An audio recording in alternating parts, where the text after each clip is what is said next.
there are times akka malli when I have seen myself when I'm really busy ఎక్కువ వర్క్లో ఉన్నప్పుడు ఇదంతా చూసే టైం ఉంటుంది బేసిక్గా.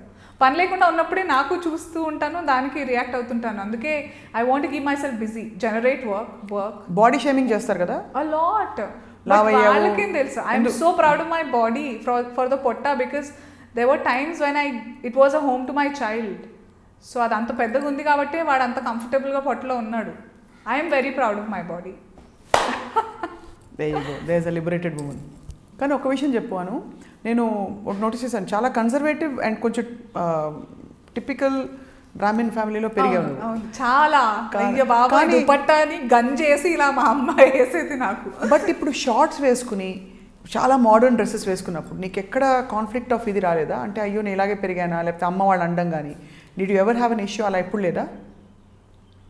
No, to be honest no అక్క. ఎందుకంటే నాకు పెళ్ళికి ముందు కూడా అర్థమయ్యేది కాదు. అప్పుడు ఏంటి, అమ్మ నాన్న లేదని చెప్తే ఎందుకు అని అడిగేంత ధైర్యం కూడా లేదు. అవును, అలాంటి upbringing. But once I started dating my husband, to be honest నేను హైదరాబాద్లో పుట్టి పెరిగిన, నేను బిర్లా మందిర్ నాకు చూపించింది మా ఆయన. అంత frogs in the well, we were like college and school, college, ఇల్లు, ఎన్సీసీ క్యాంప్లో I met him. And I don't want to blame him. I want to give the credits and matter. Like, I'm proud of everything. If you want me to relive everything, I want it the same way. Adi positive thinking, adi okay. Negative, there are a share. Ayyo, my dad, chala, ante he was into politics and ayyo, I'm telling you, it's very nightmarish. అదే అందుకే పాలిటిక్స్లో ఉండి conservative family ఉండి first time entertainment యాంకరింగ్లోకి వచ్చినప్పుడు naturally కొంచెం గ్లామరస్గా కనిపించాలి. Some times wearing short dresses, అందులోనూ height మంచి టాల్ బ్యూటిఫుల్ హైట్. మీరు అడిగిన క్వశ్చన్కి నాకు ఎప్పుడు అలా ఎందుకు అనిపించలేదు అంటే, నేను అలాంటి నా చుట్టూరా అలాంటి వాళ్ళు లేరే, అందుకేనేమో. లైక్ అమ్మ వాళ్ళు ఎప్పుడు ఆపలేదు? No, never. ఐ థింక్ వాళ్ళు at a point of time దీనికి ప్రపంచం తెలియదు, లోకజ్ఞానం లేదు అనే వరకు నన్ను చూసుకున్నారు. ఆ తర్వాత when they knew I can take care of my self, they were happy. And yeah, they've seen how I speak, how I conduct myself, and there were times ammani aina ma ayinani ma atta mammalni kuda audio functions ki teeskochedani nenu.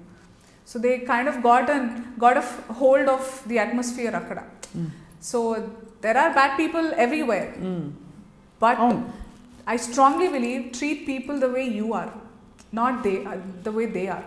ఇప్పుడు ఒక చెడ్డవాడు ఉన్నాడు, వాడిని చెడ్డవాడని treat చేయకూడదు. నువ్వు ఎంత మంచో ఆ రకంగా ట్రీట్ చేస్తే somewhere it will affect him. నీ ధర్మంలో నువ్వు ఉండాలి, అంతే కదా?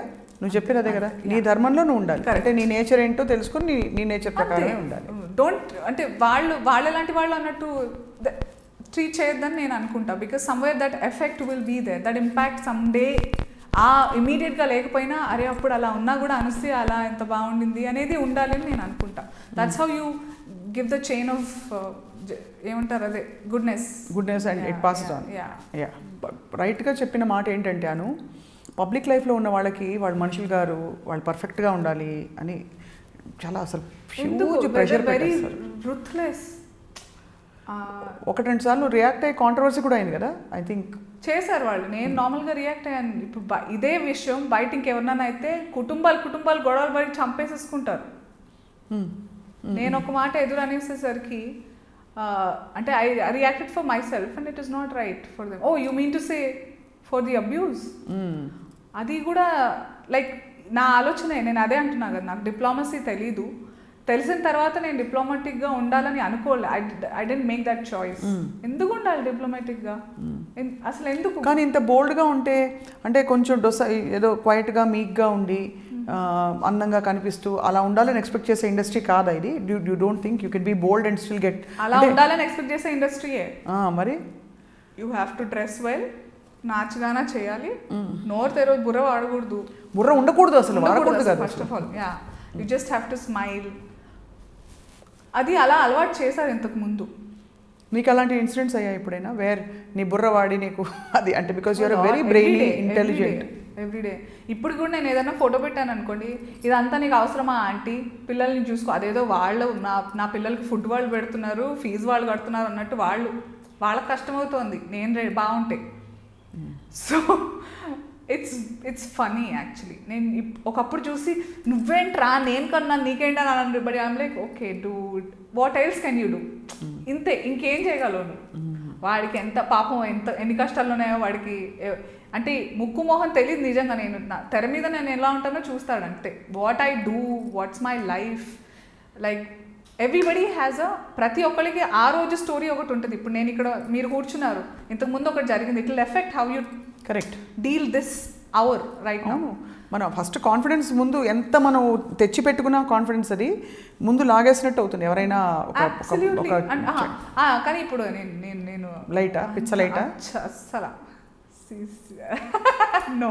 సో ఎవరికి ఆ పట్టింపులే లేవు.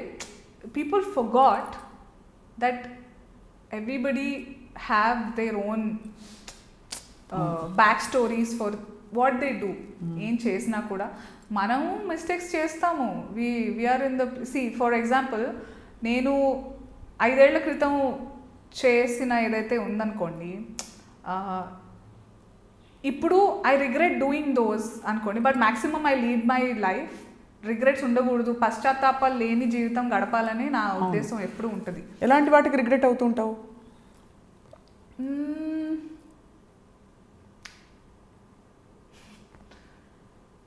ఇప్పుడు చెప్పకూడదు actually.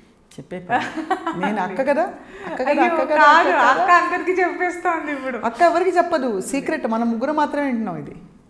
I regret for encouraging some content that I was a part of earlier. But luckily, even the team I work with is also evolved. అవన్నీ చాలా తగ్గించేశారు. ఇప్పటికీ కొంచెం ఉంది, బట్ मुझे भी रोजी रोटी ज़रूरी है, तो sometimes you have to play along. So అప్పుడు నీకు అనిపించిందా అనసూయ? బికాజ్ ఇది పెద్ద కాన్ఫ్లిక్ట్, అంటే నీకే కాదు చాలామందికి, ఆల్ యాంకర్స్కి, పర్ఫార్మర్స్కి, ప్రెజెంటర్స్కి, how much they should be part of some things like this, you know. అది కరెక్ట్గా అనిపించట్లేదు మనకి. బట్ మనం ప్రొఫెషనల్గా తీసుకోవాలా లేదా? ఫర్ ఎగ్జాంపుల్ పాటలు పాడేటప్పుడు సింగర్లకు కూడా ఉంటుంది ఇలాంటి సాహిత్యం. I used to think when they were hating Jabardast so much for the jokes or body shaming, gender bias, etc. ఏదైతే అని బాగా కౌంటర్లు వేసేవారు. హ్యావ్ యూ హర్డ్ ఎప్పుడన్నా క్వైట్గా the lyrics that we had during 80s and 90s? అమ్మో చాలా ఉన్నాయి. పచ్చి దే ఆర్ వెరీ వల్గర్. ఓ రెండు పాటలు పాడు. అమ్మా no, I don't want to mention. Repeat those. Yeah no, I mean yeah కరెక్టే, అవును. కానీ అది ఎందుకో కనిపించరు కాబట్టి అంత బ్లేటెంట్గా not in the face. Is it my fault? Is it this generation, ఇప్పుడున్న generation actors or anchors fault కాదు కదా అది. ఇప్పుడున్న సోషల్ మీడియా, ప్రెస్ అట్లా ఉండింది. ఒకప్పుడు పెద్ద పెద్ద వాళ్ళు ఉన్నారనుకోండి, ది యాక్టర్స్, సూపర్ స్టార్స్, అప్పుడు everybody had their lows. Savitri అమ్మనే తీసుకోండి, she had such horrible highs and lows in her life, ఎంత వాలటైల్. కానీ అప్పుడున్న మీడియా వాళ్ళకి ఒక రెస్పాన్సిబిలిటీ ఉండేది, ఎలా తీసుకెళ్ళాలి, how to interpret or present this. ఇప్పుడు ఏంటి, అమ్మ నీ పింక్ కలర్ కనిపించింది, ఠింగ్ అని జూమ్ వేసి పెట్టేయాలి, అలా ఉన్నారు ఇప్పుడు. అవును, there is no individual responsibility లేదు. Mostly for it's very important. నేను కూడా అదే బ్యాక్గ్రౌండ్ నుంచి వచ్చాను. ఇట్స్ వెరీ ఇప్పుడు ఏంటంటే ఒక క్రైమ్ జరిగితే ఆ క్రైమ్ జరిగింది అని చూపించడం వేరు, ఎలా చేయాలో చూడండి అనేది వేరు. అవును. సో ఆ రెస్పాన్సిబిలిటీ ఇండివిజువల్గా ఉండాలి. Everything the quality has deteriorated so bad. World కదా, మనం ఇలా తీసుకుని వెళ్ళాలి అంతే. అంటే జాగ్రత్త.